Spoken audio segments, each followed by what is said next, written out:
विवेकानंद का जन्मदिन हुआ था, उस दिन युवा दिवस मनाया जाता है। मैं स्वामी विवेकानंद के बारे में छोटी सी कविता प्रस्तुत करना चाहूंगी। जिनमें भरा था रंग रंग में स्वाभिमान, जिनमें भरा था रंग रंग में स्वाभिमान, जिससे जग में बढ़ाया भारत का मान। शिकागो में जिनका भाषण सुन सारा संसार दंग था, वो भारत का एक सन्यासी विवेकानंद था, जो भारत का एक सन्यासी विवेकानंद था। मेरे अमेरिकी भाइयों और बहनों कहकर बुलाया था। शिकागो की आर्ट गैलरी में जिनका भाषण सुन गूंजा जयकारा था, जिससे दुनिया प्रभावित थी, वह पहला हिंदू संत था। भारत का एक सन्यासी विवेकानंद था, भारत का एक सन्यासी विवेकानंद था। शोषित वंचित पीढ़ी के लिए मन में करुणा थी, एक युवा सन्यासी जिसने सोच बदल दी दुनिया की, एक युवा सन्यासी जिसने सोच बदल दी दुनिया की, जिसके चेहरे पर शांति और हत्या में आनंद था, वो भारत का एक सन्यासी विवेकानंद था, वो भारत का एक सन्यासी विवेकानंद था। मैं विवेकानंद के बारे में तो पंक्ति प्रस्तुत करना चाहूंगी। त्याग और परिश्रम की मूर्त है हर युवा, त्याग और परिश्रम की मूर्त है हर युवा, तरक्की की बदलती सूरत है हर युवा, तरक्की की बदलती सूरत है हर युवा। खुद की ताकत पहचान ले अगर युवा, खुद की ताकत पहचान ले अगर युवा, तो उज्जवल भविष्य की जरूरत है हर युवा, उज्जवल भविष्य की जरूरत है हर युवा।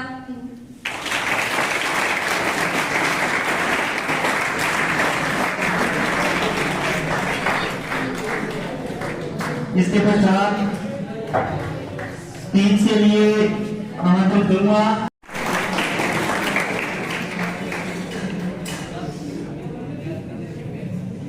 मेरे पूजनीय गुरुजनों एवं यहाँ पधारे सभी अतिथि महोदय एवं मेरे सहपाठी भाइयों और बहनों, मैं स्वामी विवेकानंद पर स्पीच प्रस्तुत करना चाहता हूँ। 12 जनवरी को हम स्वामी विवेकानंद का जन्मदिन युवा दिवस के रूप में मनाते हैं। वह उच्च विचारों एवं और सादे जीवन जीने वाले व्यक्ति थे। यह दिन हमारे हमेशा जीवन में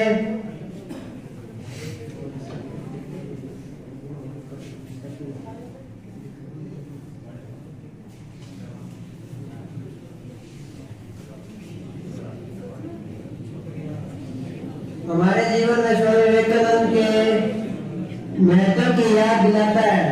स्वामी विवेकानंद का जन्म 12 जनवरी 1863 को हुआ था। वह भारत के सबसे प्रतिष्ठित व्यक्ति थे में से एक थे। भारत प्रत्येक भारतीय उनसे उनके सिद्धांतों से प्रेरणा ले सकता है। इस दिन युवाओं से मूल्य सिद्धांतों पर खरा उतरने की अपेक्षा की जाती है। वह बहुत ही बहादुर व्यक्ति थे। अपने बहादुरी और बुद्धिमत्ता के कारण वह अपने मित्रों के समूह में नेता बने। उनके लिए 2 पंक्तियां। हार हो जाती है जब मान लिया जाता है, हार हो जाती है जब मान लिया जाता है, जीत तब होती है जब ठान लिया जाता है, जीत तब होती है जब ठान लिया जाता है। धन्यवाद।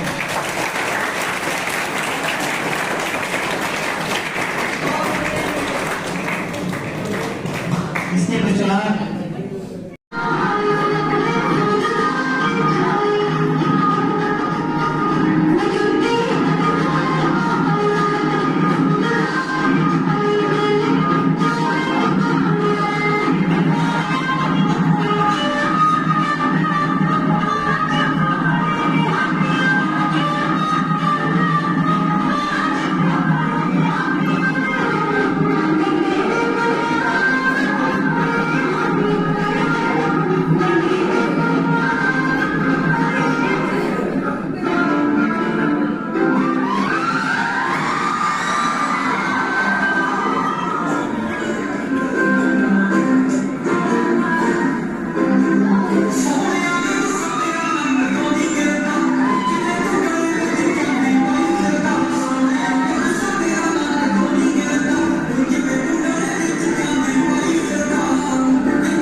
कोई कविता है नहीं अपने को सीधे जी गल है पंजाबी बोलने सीधे साधे ते आही गल कहनी है भी यारी योजना लाओ जो यारी दी कीमत समझदा होवे, प्यार उसनू करो जो प्यार दी कीमत समझदा होवे। ऐसा बंदा छड़ दो मित्रों जो बंदे नू बंदा ना समझदा होवे।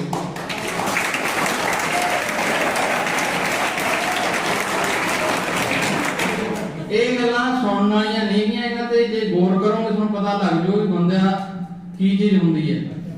ਇਹ ਸੁਣਨਾ ਲਗਭਗ ਬੰਦੇ ਨਾਲ ਕਹਾਣੀ ਬੀਤੀ ਹੈ ਸਾਰਿਆਂ ਨਾਲ, ਜਿਹੜੇ ਜਿਆਦਾ ਹੱਸਦੇ ਉਹਨਾਂ ਤੋਂ ਜਿਆਦਾ ਬੀਤੀ ਹੈ।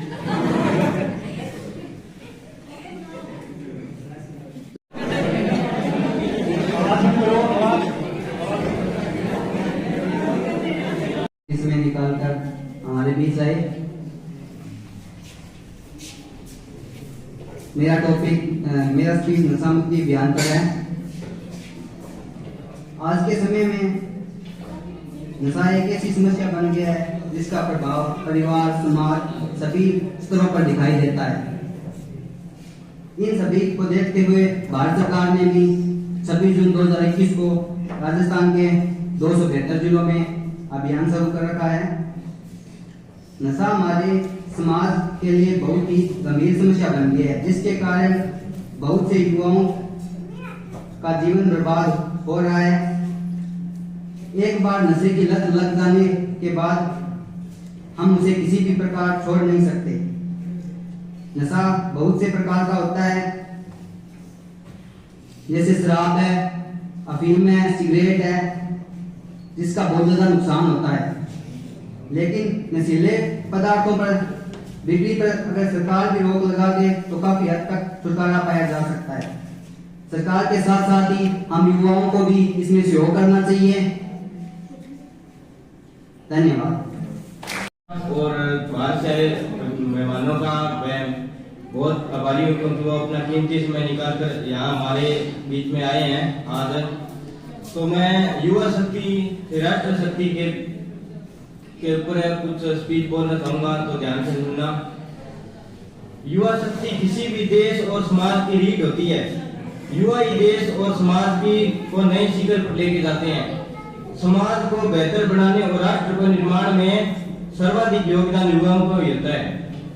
इतिहास हुआ है कि आज तक दुनिया में जितने भी क्रांतिकारी परिवर्तन हुए हैं, चाहे वो सामाजिक हो, चाहे राजनीतिक हो, आर्थिक हो, चाहे सांस्कृतिक हो, और वैज्ञानिक भी रहे हैं,